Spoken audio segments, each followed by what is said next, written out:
Good morning friends.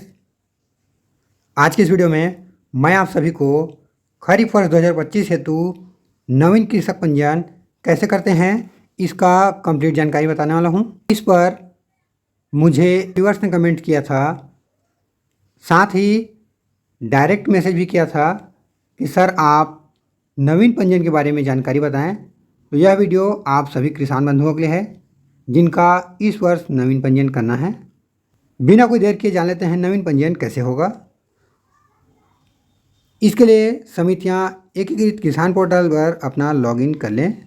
Login होने के बाद आपको लेफ्ट साइड जो 3 लाइन है इसे आपको क्लिक कर देना है। इसके बाद यहां पर आपको तीसरे नंबर वाले सेक्शन का चुनाव कर लेना है, नवीन कृषक पंजीयन।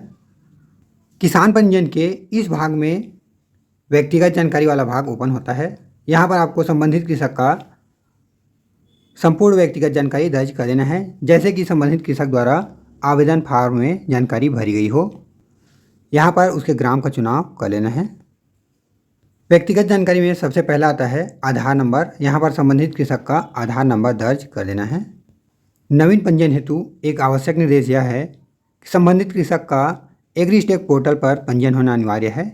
यदि किसी भी कृषक का जिनका नवीन पंजीयन करना है और उनका एग्रीस्टेक पोर्टल पर पंजीयन नहीं है, तब की स्थिति में आप उस संबंधित कृषक का तब तक पंजीयन नहीं कर सकते जब तक उनका एग्रीस्टेक पोर्टल में पंजीयन नहीं हो जाता। मैं जिस कृषक का यहाँ पर जानकारी शो कर रहा हूँ उनका एग्रीस्टेक पोर्टल पर सफलतापूर्वक पंजीयन हो चुका है और साथ ही उसे अप्रूवल भी मिल चुका है। इसका आधार नंबर दर्ज कर देता हूँ।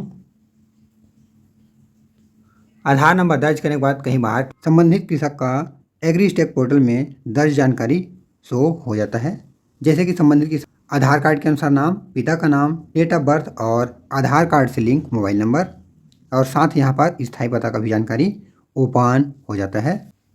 कृषक सदस्यता क्रमांक में आपको राउंड अप में कोई भी एक नंबर दर्ज कर देना है।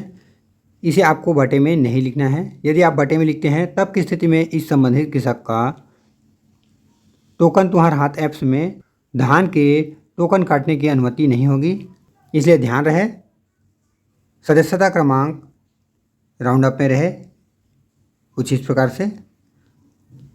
यहाँ पर आपको उसका पिन कोड दर्ज कर देना है। पिन कोड दर्ज करने के बाद आपको नॉमिनी का चुनाव कर लेना है।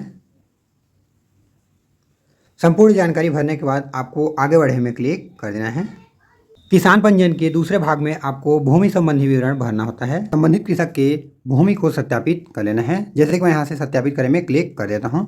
इसके बाद आपको संबंधित कृषक द्वारा धारित समस्त भूमि को यहाँ से चेक बॉक्स को क्लिक करके सत्यापित कर लेना है। इसके बाद आपको चयनित खसरे को जोड़े में क्लिक कर देना है। जैसे आप करते हैं संबंधित कृषक का भूमि यहाँ पर सफलतापूर्वक पंजीकृत हो जाता है।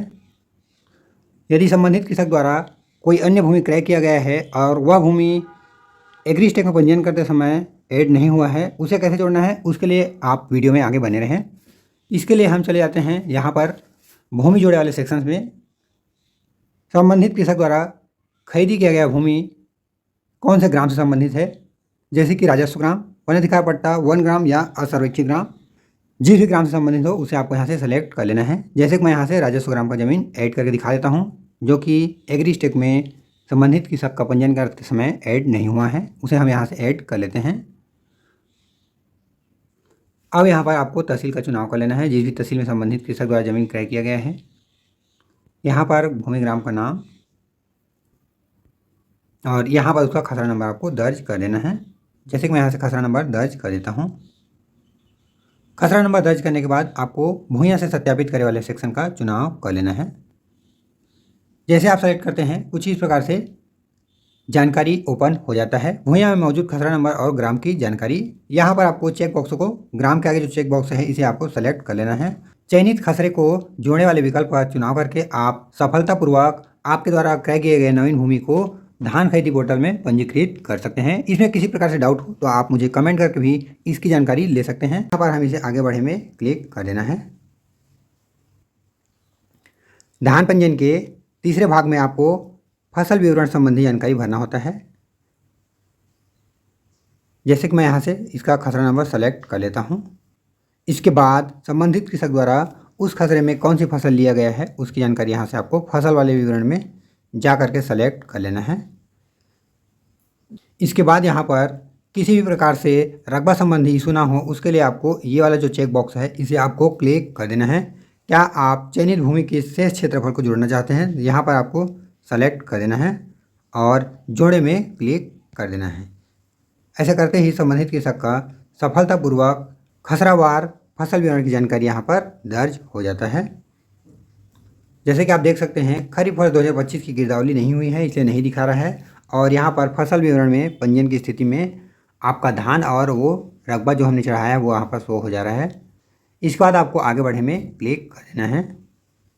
धान पंजीयन के अंतिम भाग में अवलोकन वाला भाग ओपन होता है। यहाँ पर आप संबंधित कृषक की व्यक्तिगत जानकारी, नामनी संबंधी जानकारी, बैंक संबंधी जानकारी और बोए गए या बोए जाने वाले कृषि फसलों के जानकारी को मिलान करने के पश्चात आपको नीचे आ जाना है और यहाँ पर पहले ऑप्शन को नहीं और दूसरे वाले ऑप्शन को यहाँ पर हाँ कर देना है यदि संबंधित कृषक शेयरधारी हो या गन्ना कारखाना में अपने गन्ने की बिक्री करना चाहता हो। चूँकि संबंधित कृषक के द्वारा धान की फसल लिया गया है इसलिए यहाँ पर इसे नहीं कर देना है।